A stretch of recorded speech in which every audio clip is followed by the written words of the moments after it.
ምንድነው እሱ ያከበራት ራሳችሁ ንገሩ። ያ አፍጋኒስታን እንደዛ ያደርጋሉ። ምንድነው እሱ ያከበራት ንገሩን እስኪ ብሎ መጠየቁ የተሻለ ይሆናል ይመስለኛል። እነሱ ራሳቸው ቢነግሩ ክብራቸውም ቢነግሩ። ያው የሚያነሷት ምንድነው ሂጃብ ኒቃብ ምናምን ያነሳሉ። እሱ ደግሞ የወረደበትን ምክንያት ስናየው ሙሐመድ ያው የዑመር ታሪክ ሆኖ እናገኘዋለን። አላህን ዑመር አድርገን እናገኘዋለን ማለት ነው። ምክንያቱም ሳውዳን ሾፍ አደረገ። ሳውዳ በጣም ረጅምና ግዙፍ ነች። ሽንቷን ስሸና ይሾፋት ነበረ። ከዛ በቃ ደበረው ሄደና ለነብዩ አንተ ሚስትህን እኮ ስሸና እያየዋት ነው፣ ለምን ነው ተሸፈኝ ማትይው አላት። ማትላት አለው። ነብዩ ዝምታ መረጠ። ደግማም ልሸና ስትወጣ ስሸና አያት። ሄደና አሁንም አንቺ ሳውዳ ከኔ አይን የትም ልታመልጫችም፣ ምክንያቱም አንቺ በጣም ግዙፍ ነሽ፣ በቀላሉ ለይሻለሁ፣ ስለዚህ አይሻለሁ አላት። መጣና ለነብዩ ምንድነው ተሸፈኛ አትላትም እንዴ? ከዛ ማሜ መገለጥ መጣልኝ አለ። ምን አይነት መገለጥ? ሴቶች የነብዩ ሚስቶች ተሸፈኑ የሚል ማለት ነው። እና ማኝ ሴቶችም እንዲሸፈኑ። ይሄ ሴትን የማክበር ጉዳይ ሳይሆን ደግሞ ከክብር ጋር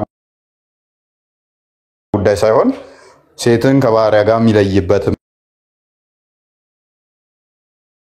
ባሪያ ሴት መሸፈን አትችልም። ዑመር ይደበድብና ይገፋቸው ነበረ። ሲሸፈኑ እየደበደበ ይገፋቸው ነበረ። ለሴት ልጅ ክብር ከሆነ ሴቶቹ ሲሸፈኑ ለምን ተሸፈንሽ ብሎ መደብደብ እንዴት እንትን ሊሆን ይችላል? ወንጀል ነው የሚሆነው። ክብሯ ከሆነ የክብር አንጻር ሳይሆን በጊዜው ምንድነው እሱ ሴክሹዋል ሃራስመንት ያደርሱባቸው ነበር ሴቶቹን። የኛን ግን ሌላ ሰው እንዳይነካቸው በዚህ እንለያቸው የማለት ነገር ነው። እንደ መለያ ነው የተጠቀሙት። አንድም ከሌ ሚስት ነች እንደዛ የለበሰችው የሚለውን ለመለያነት ነው የተጠቀሙት። ከዛን እኛ ያልተሸፈኑትን እንደፈለጋቸው እንትን ለማድረግ እንዲመቻቸው ማለት ነው። ምክንያቱም መልበስ እንኳን አትችልም። ባሪያ ከሆነች መልበስ እንኳን አትችልም። የለበሰችው ትገፈፋለች ማለት ነው። ዛት ማጅ ድረስ ይሄዳሉ። ይሄ መገለጥ አይደለም። በቃ መገለጥ ቢሆን ኖሮ እንደውም ደስ ነው ሊላቸው የሚገባው ነበር፣ ሴቶቹም በመልበሳቸው ሌሎቹም በመልበሳቸው ማለት ነው። ደግሞም ይሄ ተአምርም አይደለም። ቀደምት ከዛ በፊት የነበሩ በተለያዩ እምነት ውስጥ ያሉ እንደዚህ ይሸፈኑ ነበረ። የሚገርም የሚደንቅ ነው መገለጥ ነው ካሉም ደግሞ ምን ልብስ ተሸፈን ማለት ምን የሚደንቅ ከሆነ በጣም ተአምር ነው ካሉ ዑመር ነው ተአምረኛ የሚሆነው። ምክንያቱም አስቀድሞ የተናገረው ዑመር ስለሆነ ከአላህ ይልቅ። ሙሐመድ ግን ያው ዑመር ሰማ አላህ ነገረኝ አለ። ምንም አዲስ ነገር የለም፣ የተለመደው ነው የሆነው ማለት ነው። ይሄን እንደ ትልቅ ነገር የሚቆጥሩ ከሆነ ይሄንን ስንል ግን እኔ ታቅቧለኝ። ምን መከናነባቸው ጥሩ አይደለም፣ መልበሳቸው ጤናማ አይደለም እያልኩ አይደለም። ግን መጠናዊ ልብስ ምን አይነት ልብስ የሚለው ማተር ስለሚያደርግ ማለት ነው። ቁርአኑ አንድ አይናቸውን ነው መገለጥ የሚችሉት፣ አንድ አይን ብቻ በሞላ ዘሆል መሸፈን አለባቸው። አንድ አይን ስትቀር ማለት ነው። ኢብን ከሲር በደንብ ያስቀምጠዋል። አንድ አይናቸው ብቻ ስትቀር ዘሆል ይሸፈናሉ። ስለዚህ በጊዜው የነበሩት ምንድነው ባሎቻቸው ሚስቶቻቸውን ይደበድቧቸዋል ከፈለጉ።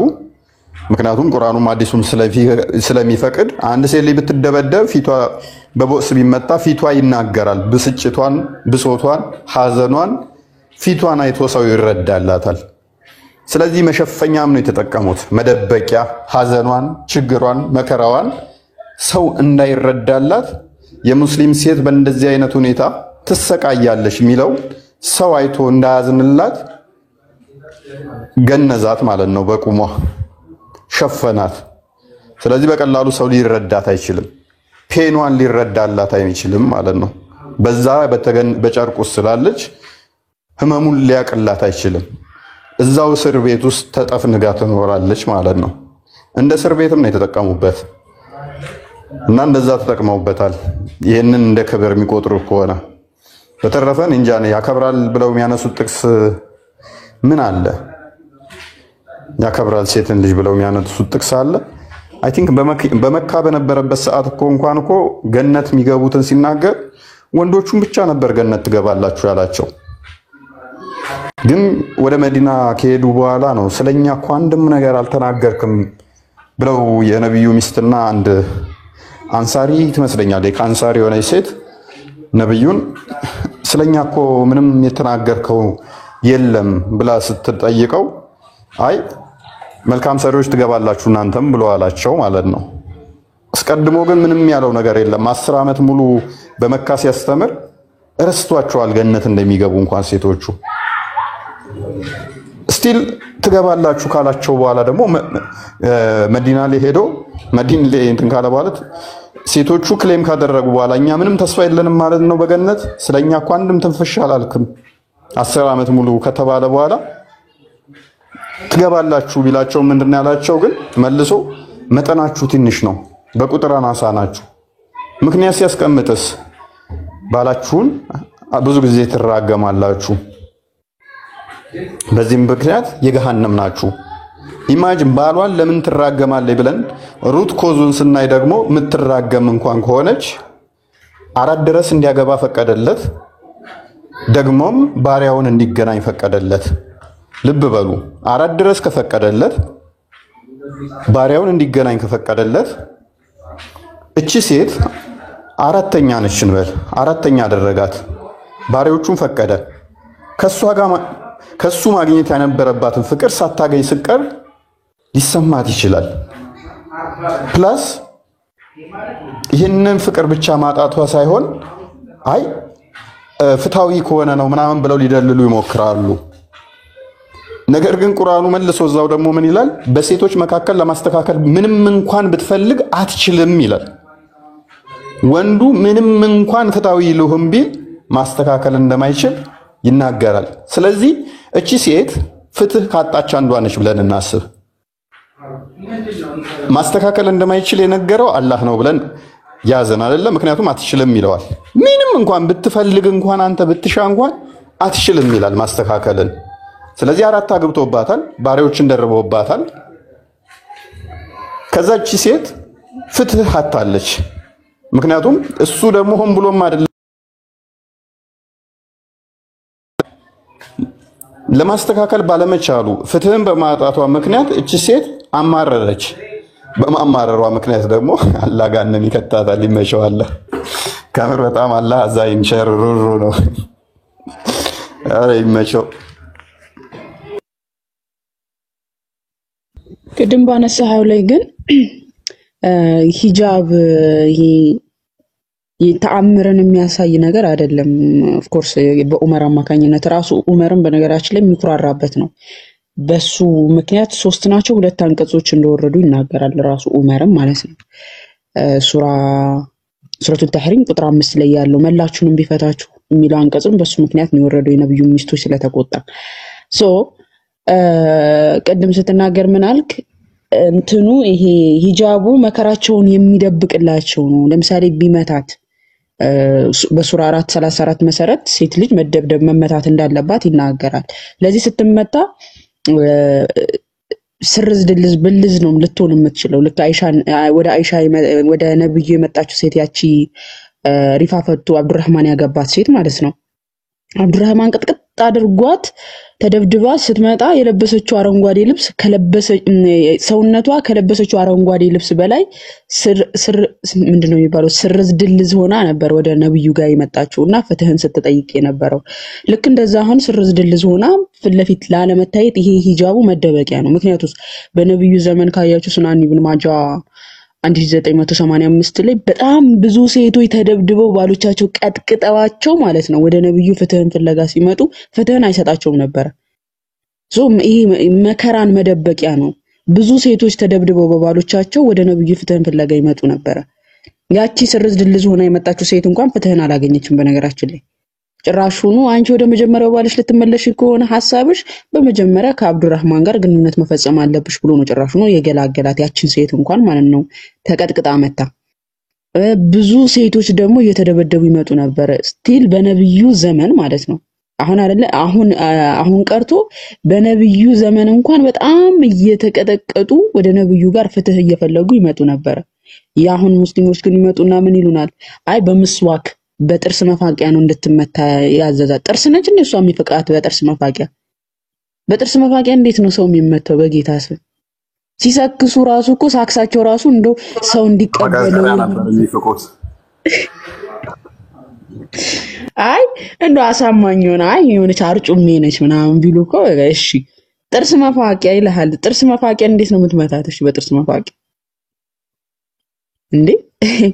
ኦኬ እነዚህ ሴቶች እንደዛ በጥርስ መፋቂያ እየተደበደቡ ነው ስርዝ ድልዝ ሆኖ ሰውነታቸው ወደ ነብዩ ጋር እየመጡ የነበረው እንዲህ ነብዩ እንደዚህ ሆነን እያሉ ወደ ነብዩ ጋር ፍትህን ፍለጋ።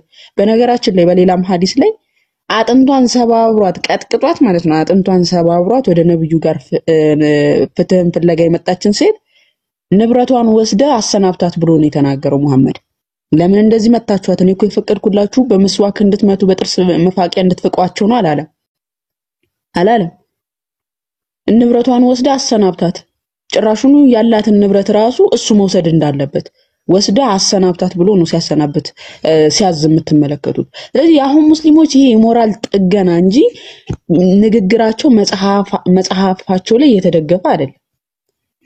የሞራል ጥገና በቃ አሁን እንዲሰልሙላቸው ልጆቻቸውን እንዳይደነግጡባቸው ማለት ነው። እንደ አህያ ተቀጥቅጣ አይደል ነብዩ ያረን እንደዚህ ሆንኩኝ እያለች ወደ ነብዩ ጋር ስትመጣ ጭራሽ ወደ ነበረው ባልሽ ተመለሺ፣ ወደ ነበረው ባልሽ ወደ መጀመሪያው ባልሽ ለመመለስ ፍላጎት ካለሽ ከዚህኛው ከሁለተኛው ባልሽ ጋር መታረቅ አለብሽ፣ ማነው ግንኙነት ማድረግ አለብሽ ያላት በሱረቱል በቀራ 230ኛው አንቀጽ መሰረት ለሶስተኛ ጊዜ ተፈታች ሴት ሌላን እስክታገባ ድረስ ለእርሷ አትፈቀድለትም ይላል። ለምሳሌ አንድ ወንድ ልጅ ፈታሆሽ ብሎ ይናገራታል በሶስቴ። ይሄ በስነ ስርዓት ፍቺ መሰላችሁ? ፈታሆሽ ሶስቴ ብቻ ነው መናገር የሚጠበቅበት።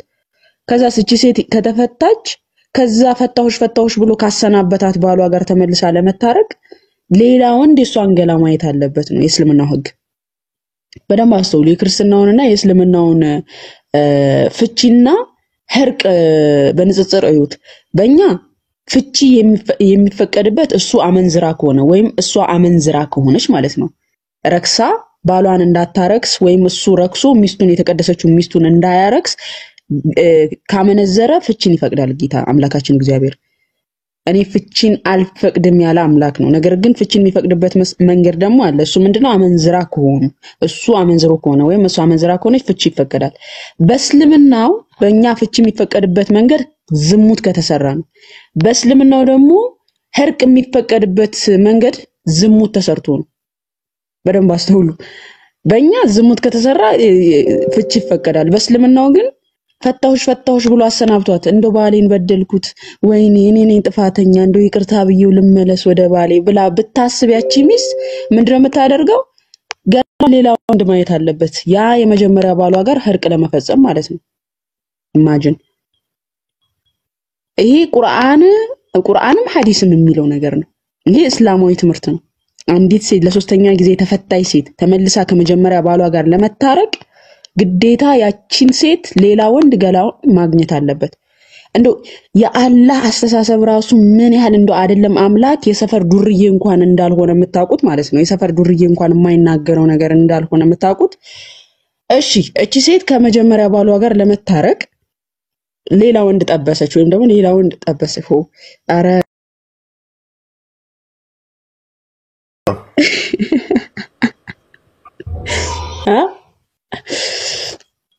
ለምሳሌ እቺ ሴት ማለት ነው የመጀመሪያ ባሏ ፈታሁሽ ብሎ አሰናበታትና ከዛ ከባሏ ጋር ህርቅ መታረቅ ትፈልጋለች።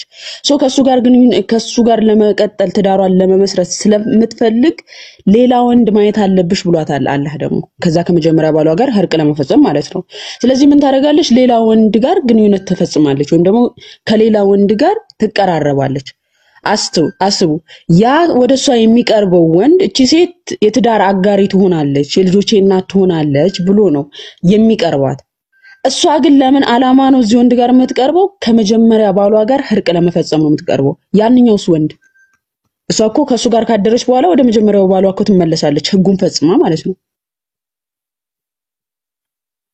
እንደው በመብርሃን ይሄ የሰፈር ዱርዬ እንኳን የሚያወጣው ህግ ነው አይደለም አምላክ? የሰፈር ዱርዬ እንኳን የሚያወጣው ህግ ነው አንቺ ፈቶሻልና አይ ገላሽን ሌላ ወንድ ማየት አለበት። እሺ ያስ ወንድ የሚቀርባትስ ወንድ ሰይድን አስገቡኝ እያለ ነው። ያው ከነሱ ጋር ውሸት ነው ውሸት አይደለም የሚለውን ብንመለከተው አይሻል? እሺ ላስገባላችሁ። እሺ ሰይድ አላክም ሰይድ እየተሳደበ ልኬለታለሁ ውሸቱን ነው። አንቺ ደንቆሮ ይለኛል። ደንቆሮ ማን እንደሆነ ናገባና ላሳይ እና ህርቅ የሚፈቅድበት በእኛ በክርስትናችን ፍቺ የሚፈቅድበትና በእነሱ ህርቅ የሚፈቅድበት መንገድ በእኛ ዝሙት ሲፈጸም ነው፣ በእነሱ ደግሞ በእኛ ፍቺ የሚፈቀደው ዝሙት ሲፈጸም ነው፣ በእነሱ ደግሞ ህርቅ የሚፈቀደው ዝሙት ሲፈጸም ነው። አነጻጽሩና ተመልከቱት ምን ያህል አንድ ባለ አእምሮ የሆነ ሰው አንድ ማሰብና ማገናዘብ የሚችል ሰው ይህንን ነገር ሊቀበለው እንደማይችል ማለት ነው። እና መግባት ትችላላችሁ ሙስሊሞች ቀጥልፉ። አያችሁ እስልምና የተበቃቃ ነው። ዝሙትን በምን ያህል እንደሚጸየፍ እዩ። ክርስቲያኖች ለመፋታት ሲሉ ዝሙት ይሰራሉ። አያችሁ ክርስትና ማማዬ ነች ያለችው በእኛ የሚፈቀደው ዝሙት ሲሰራ ነው። ስለዚህ ከባሏ ለመፋታት ስትል ዝሙት ትሰራለች፣ ከዛ ይፋታሉ። አያችሁ እስልምና ግን ይህንን ስለሚከለክል ለመታረቅ ስትሉ ዝሙት ስሩ ብሏል። እና ነገ እንደዚህ አይነት ሴናሪዮ ዘው ሊመጡ ይችላሉ። ያለሽ የእስልምና ማይንድ ሴት በእንደዚህ አይነትም የተቃኘ ስለሆነ ዝሙት ስትሰራ የገሃነም እንደሆንክ ደግሞ ማሰብ ነው።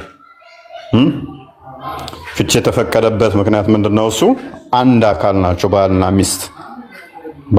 ሚስት አንድ አካል ናቸው። አንድ አካል ከሆኑ በኋላ እሷ ሌላ ቦታ ተጋድማ መጣ አይ ካንተ ጋር ብትልህ አንድ መኝታውማ አንድ የተባለውን አፍርሳለች። እርሱ ከርሷ ይለይ እሷም ከርሷ ትለይ የተባለውን ህግ ጥሳለች። ይሄንን ህግ ከጣሰይ በኋላ እግዚአብሔር አንድ ያደረጋቸው ወደፊት ሁለት አይሆንም የተባለውን ካፈረሰች በኋላ አይ ችግር የለውም እዛም ይየርክ እዚህም ይየርሽ አንተም እንደዛ የሚባል ነገር የለም። አንደኛ ከጤናማ አንኳያ አስቡት። ከሃይማኖት ጉዳይ ብቻ ሳይሆን ከጤና አኳያም አስቡት። የትም ተኝታ መጣ አንተ የምትል ከሆነ አንተ ለምንድን ነው በሽታ የምትሸከመው? ሁለት ቦታ ሶስት ቦታ እያደረች እያየኸው እያወቅኸው አብረህ ለምን ትቀጥላለህ? በተመሳሳይ እሱም ሌላ ቦታ ላይ ሄዶ እንደዛ የሚያደርግ ከሆነ እሷ ለምን በሽታ ትሸከማለች? ይህንን ደግሞ ፈጣሪ ሊያስገድዳት ወይንም ሊያስገድደው አይችልም ማለት ነው። ሁለቱንም ሊያስገድዳቸው አይችልም። ነገር ግን ይህንን ያደረገው አካል ኃጢአት አለበት፣ በኃጢአት ይጠየቃል። ምክንያቱም የተቀደሰውን ጋብቻ ፈርሷልና። እና እንደዚህ ነው ጋብቻ ትዝ ሲለው ጊዜ ጄምዲ ዘሎ በቃ ልክ አሳ እንዴት ነው ውሃ ውስጥ እንትን ውስጥ ውቅያኖስ ውስጥ ዳይቭ እንደሚያደርጉት ነው የገባው።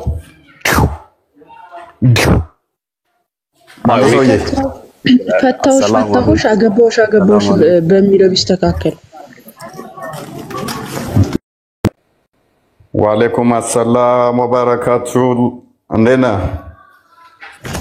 ተጅዊድን አሳምረን መጣው። አንተ ሰውዬ ሰላም ነው? እንዴት ናችሁ? ማማዬናኑ ሁላችሁንም ሰላም ብያለሁ። ሁሉ ሰላም አለን ይመስገን። ሰላም ናችሁ? ሁሉ ተማም። ተጠፋፋን ነው ላይ ብሎ ከተገናኘ ረጅም ጊዜ ነው። ያ ሎንግ ታይም። አማን ናችሁ? ሁሉ ተማም፣ ሁሉ ሰላም። ማማዬ ሰላማት መንደ ዩኤል እንዴት ነህ? ደህና ነው ባይዞ እኔ ዩኤል ነው የምለው። ጄምዲን እኮ ያልኩትን አልሰማኝም እንዴ? ማይረባ ዩኤል የሚባል ስምማ አይሸከምም። እኔ ነኝ ያወጣሁለት። በነገራችን ላይ ዩኤል በጣም የወደደው ስም ነው። ፈታሁሽ የሚለውን አገባሁሽ በሚል ቢሆን የሙስሊም ወንድ አስበው ሴቶችን ምን ሊያደርግ እንደሚችል ማለት በአራት እንኳን የማይቆም ወንድ አገባሁሽ በሚለው ቢስተካከል እንትን ቢልለት ቢቀየርለት ምንድነው ሊሆን የሚችሉት? ይሄ ምን ሸሪዓ ሁሉንም አግብቶ ነው እንዴ? 3 ጊዜ አገባሁሽ ብሎ ካለ በቃ ማግባት ከሆነ ማለት ፈታሁሽ ብሎ 3 ከተናገረ ኒኳ ይወርዳል አንዲት የሙስሊም ሴት። በተቃራኒው አገባሁሽ ብሎ 3 ጊዜ ብሎ ኒካ የሚያስር ከሆነ እንዴት ነው ምድር ላይ? አንቺማ የሆነ ከኛ ጋር ጠላትነት አለብሽ እኮ በቃ እየዞሩ አገባሁሽ እያለ ሴቶቹን እንዳለ ያገቡ ልታደርጊብን ነው እንዴ? ታይ ለወንዶቹም አስቢ እንጂ ለክርስቲያን ወንዶች እየዞረ አስባችኋል? አገባሁሽ ይላታል፣ አግብቷታል። በቃ የሆነ ትምህርት ላይ አክቹሊ እንትና አንተና አይ ቲንክ የነገርከኝ ጀምሪ መምህሩን ተማሪው ነው አይደል? ጠይቆት ፈታውሽ እንዲላስ ብሎት መጨረሻ ላይ ጋብቻውን ፍቹን ሐላል ያደረገበት ማን የነገረኝ? እንደዚህ አይነት እንትን ሰምቻለሁ። አረ በቪዲዮ ነው እንጂ በቪዲዮ ሰርተውት ሜማርገውታል። እኔ የሆነ ቪዲዮ ላይ ያየ ነው። ያ 3 ጊዜ ፈታውሽ እንዲል ሚስቱን አስደርጎት ሚስትህን ፈታሃል ብሎ ያስፈታው። አዎ አስበዋል። ሳላስበው እኔ 3 ጊዜ መምህር ሆኜ ፈታውሽ ሚስቴን እንድል አስብሎኝ ከዛ ፈታሃታል እኔ ነኝ ማገባት ሲለኝ ማለት ነው። ኧረ አልፈታውም። ኖ ሄጄ እነግራታለሁ ፈታሃታል። ይኸው ሪካርድ ቪዲዮ ይባለው። ኧረ ቀልድ ስለምና እኮ ይቀልዱት።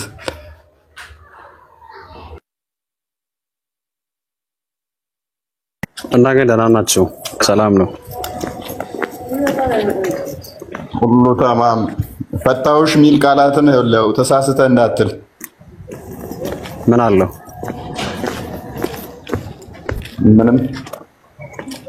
ምንድን ነው እየሮጥክ ነው እንዴ?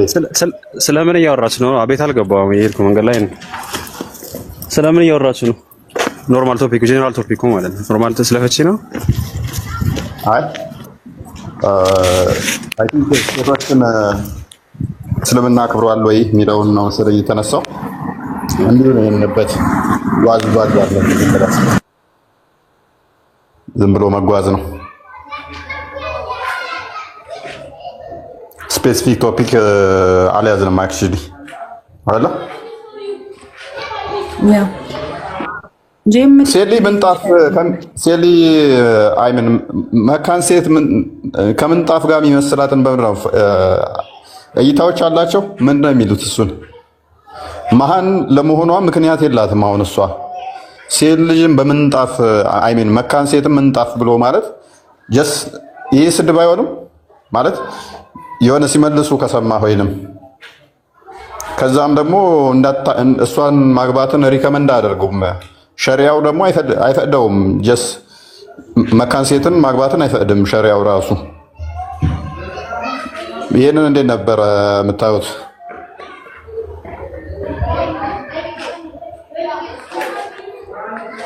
እኔ አዲስ አይዲያ ነው አለ ነው አይዲያው ኖርማል መሰረቱ ዘር ማፍራት ነው። ግን እንደዚህ አይነት አይዲያ ያለ ነው ምንጣፍ ናት ምናምን የሚል ነገር ከምንጣፍ ጋር የሚመስላት አለ። ፕላስ ደግሞ ሸሪያው ላይ ስትሄድ ጀስ ዝም ብሎ መፍታትም ይችላል መካን ከሆነች። እንደገና ፍቺ ላይ እኮ ብዙ ይሄን ያህል ምክንያት እኮ አያስፈልግም። ብዙ ጊዜ ካየህ እኮ ጀስት ፍላጎት ማጣት ሁላ በቂ ነው እኮ። ይሄን ያህል ምክንያት አትፈልግም። ያ ወይን አራቱም ነው የምትባለው። ወይን አራቱም አንተ ልቀያየር የሚለው ወይን አራቱም ነው ፍላጎት ብቻ ነው እዛ ጋር። ይሄን ያህል ኢቭን ምክንያት ማምጣት ሁላ አይጠበቅብህም እኮ አይደል? ያ አይደለም ምክንያት አግኝተህ ጀስት ምክንያት ሳታገኝ ፍላጎት ብቻ በቂ ነው። ይስብዳለ ዘውጅ መካነ ዘውጅ ነው ለሚለው የዚህኛው ደግሞ መካን ስትሆን ጭራሽ ማለት የሆነ እንዳታገባትም አስቀድሞ ፈርታይል የሆነችን ነው እንዲያገቡ ሪከመንድ የሚያደርገው ነብዩ። ሸሪያውም ደግሞ እንደዛ የሚያስቀምጠው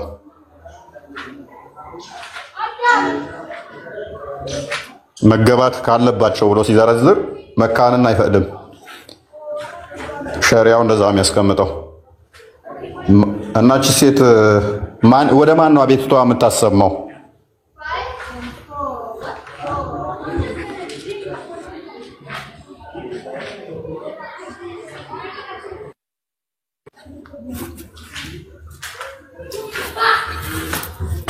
መካን ሴቶች የላችሁም ትላለህ።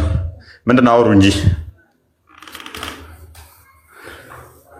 እኔ ድምፅን ከሰማሁ ስለቆየ እየሰማሁ ነው፣ ያዳመጥኩ ነው። ናፈቀ አይደለ? ናፈቀን በቃ ኦልሞስት ወደ 4 ወር ምናምን ይሆነናል።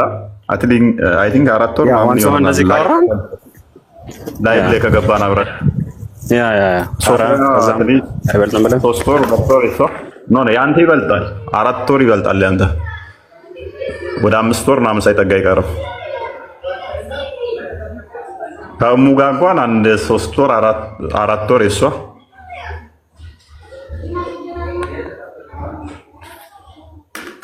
ዘሞስት ዋንተድ ከሆንክ በኋላ አላወራንም ትላለህ።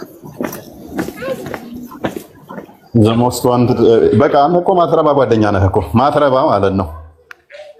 እኔ እኮ ለዚህ ነው በቃ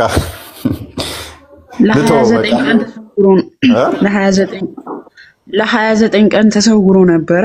እሱ የወረደልህን አያ ብትነግረን ደስ ይለናል። ይል ተደብቀህን እንደሆነ እናውቃለን። እኔ እኮ ሚስትና ሴት ሰራተኛ የለኝም እኮ ባሪያ የለኝም። ማሜ ባሪያ በባሪያው ምክንያት ነው 29 ቀን ተደብቆ።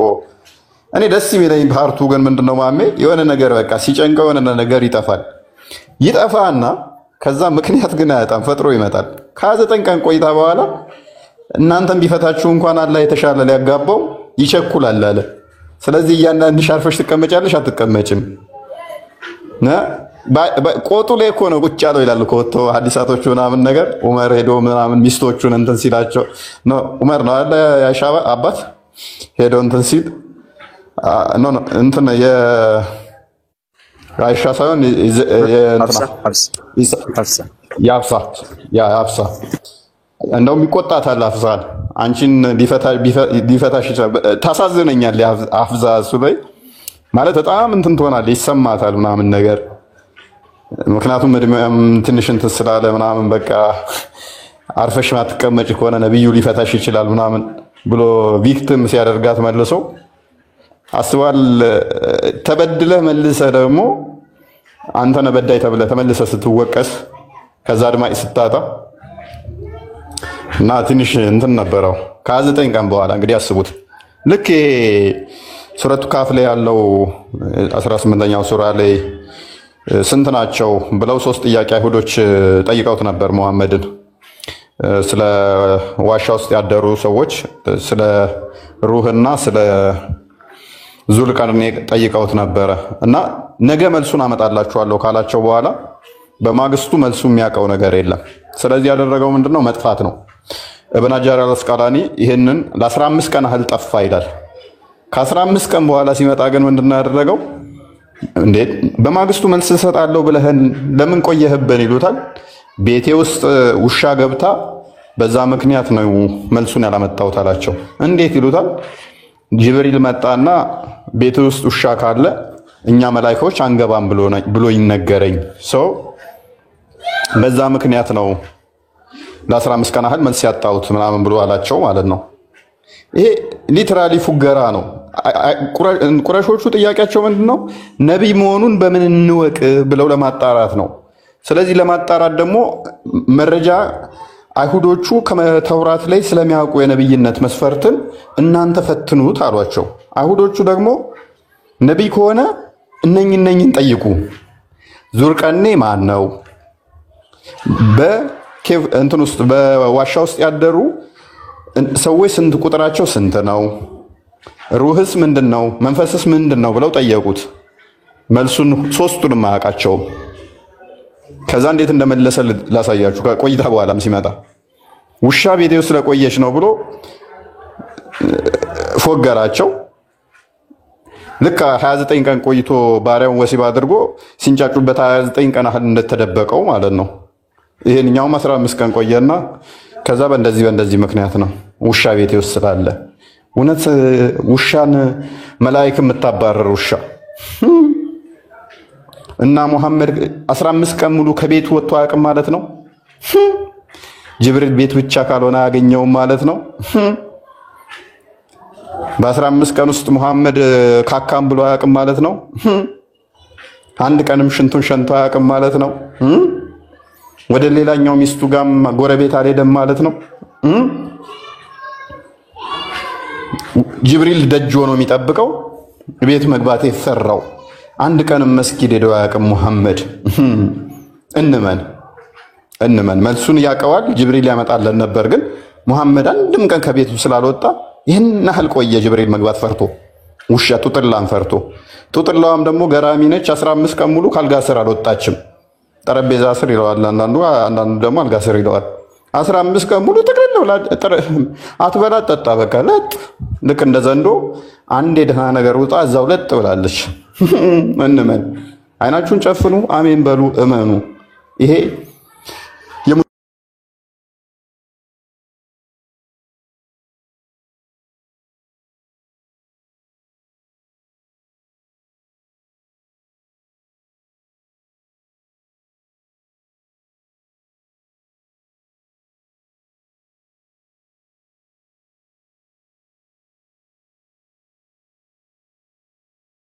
ከእውቀት ጥቂት እንጂ ብዙ አልተሰጠህም። ስለዚህ ቁጥራቸውን አላህ እንጂ አታውቅም ተብለያለሁ።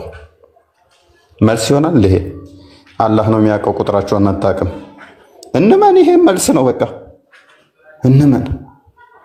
ሩህ ምንድን ነው? ከሩህ ይጠይቁሃል። ሩህ ከጌታ የሆነ ነው። ከእውቀትን ጥቂት እንጂ አልተሰጠም ተብሏል። አታውቁም ተብሏል። እንመን። 3 ጥያቄ ጠይቀዋል።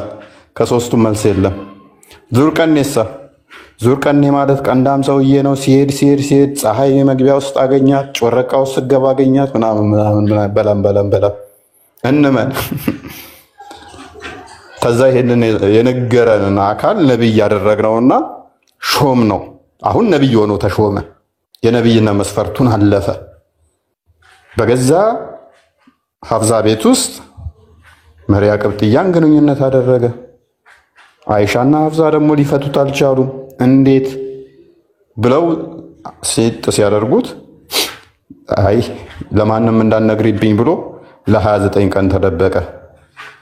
ከ29 ቀን በኋላ ግን ነብይ አድርገን ሾመ ነው የለ። ቅድም ተስማምተን የለ 3 ጥያቄ ጠይቀ ነው መልሶልን የለ። ነብያችን ምን ይል? አንተ ነብይ እኔ የፈቀድኩልን ራስ ላይ እርም አታድርግ አይደል? እንደዛ አይደል? አይ ቲንክ እንደዛ ነው ብሎ የሚጀምረው። አላህ የፈቀደልን ለምን እርም ታደርጋለህ? ለኔ አትገባም በቃ አልነካትም ታውን በኋላ ብሎ ነበር። እኔ የፈቀድኩልን ለምን እርም ታደርጋለህ ብሎኛል። ከዛስ አርፋችሁ ማትቀመጡ ከሆነ እናንተም ቢፈታችሁ ደናግል፣ ወጣቶች፣ ፈቶች፣ ጨዋዎች፣ ታዛዦች አላህ ሊያጋባው ይቸኩላል። አላህ ግን በጣም ገራሚ አካል ነው። ከአላህ እኮ የመሐመድ ስብዕና ይሻላል። እዚያውም ከተፈጠረው ካራክተር ውስጥ አላህ እናንተን ቢፈታ መሐመድ እናንተን አሁን ቢፈታ አላህ እሱን ሊያጋባው ይቸኩላል። ምን አይነት ሴቶችን? ቆንጆ የሆኑትን፣ ደናግል የሆኑትን፣ ታዛዥ የሆኑትን፣ ጨዋ የሆኑትን ሊያጋባው ይቸኩላል እናንተን ቢፈታ። እኔ ማሜን በሆን ኖሮ አትቀላለህ እንደ ፈታ አድርጌ አዳዲስ አገባለሁኝ። ምክንያቱም አምላክ ነው የተባለው አካል ነው እየፈቀደ ያለ። ይሄንን አላህ እየቸኮለ ነው። ማሜ ፍታ ከሌትን ላጋባ፣ ድንግል የሆነችውን ከሌ ጨዋ የሆነችውን ላጋባህ እያለው ነው። ካላህ ይልቅ እኔ ነኝ አልፈልግም ያልኩት ሊያጋባኝ፣ ግን እሱ እየቸኮለ። ምን አስቸኮለው መሐመድ? ቆይ ለምንድን ነው አላህ የቸኮለው ብለን ስንል ኢብን ሰዓድ ላይ እንደሚናገረው ለማሜ ያሳስቦት አላህ የ40 ሰዎችን የወሲብ ጉልበት እንዲኖረው ምግብ ልኮለታል ከገነት ውስጥ። በዚህ መጠን ይጠነቀቅለታል ለወሲብ አላህ ማለት ነው። ልክ ለምግብ አፒታይዘር እንደምትጠቀሙት ወሲብ የሚያደርግበትን ፓወር የሚያገኝበትን በጅብሪል አማካኝነት ልኮለታል፣ ሴቶቹ የሚገረድስበትን ማለት ነው። ስለዚህ አንተ ሴቶቹ ተንጫጩ አልተንጫጩ ምን አባታቸውና፣ እኔ ከፈቀድኩኝ ከፈታሃቸው ነው። እኔ ደስ እያለኝ ከሊትን ላጋባህ ነው። በእናትህ ፍታት። ሰው ቸኳይ ሆኖ ተፈጠረ እንደሚለው ሰዓት ምንድነው ለምን ነው የምታቻኩለኝ ይላል ቁርአን። ያስቀኛል እሱ ክፍል ለምን ያቻኩለኛል ነው እንደዚህ አካባቢ እና ልክ እንደዛው ይሸኩላል እነኛን እንትን ብሎ አዲስ ሊያጋባ ማለት ነው አፋቶ ለማጋባት እንዴ እኔ አሁን ጄምዲ ሚስቶችን እስተመፈታ ቸኩላለሁ ሌላ ላጋባ ብለው እኮ ጤናማ አይደለም። ምን እያልኩ ትዳር ውስጥ እኮ እየበጠበጥኩ ነው በግለሰብ በሰውኛ ደረጃ እንኳን ማለት ነው እንኳን አምላክ እንዲልል እና ማሜና አላህ ይመቻቸው። እኔ ከደሙ ንጹህ ነኝ። ምንድነው የምታስወሩኝ?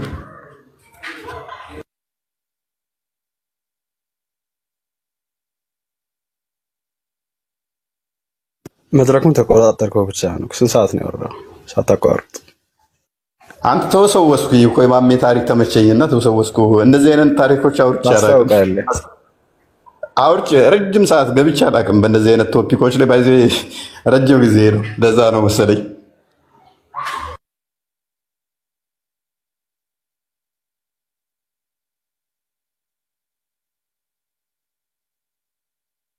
ኩበሉኝ እንግዲህ ካዛኳችሁ። አረ በፍጹም እግዚአብሔር ይባርካችሁ፣ እግዚአብሔር ይስጥልን፣ ቃልት ያሰማልን። በጣም እናመሰግናለን።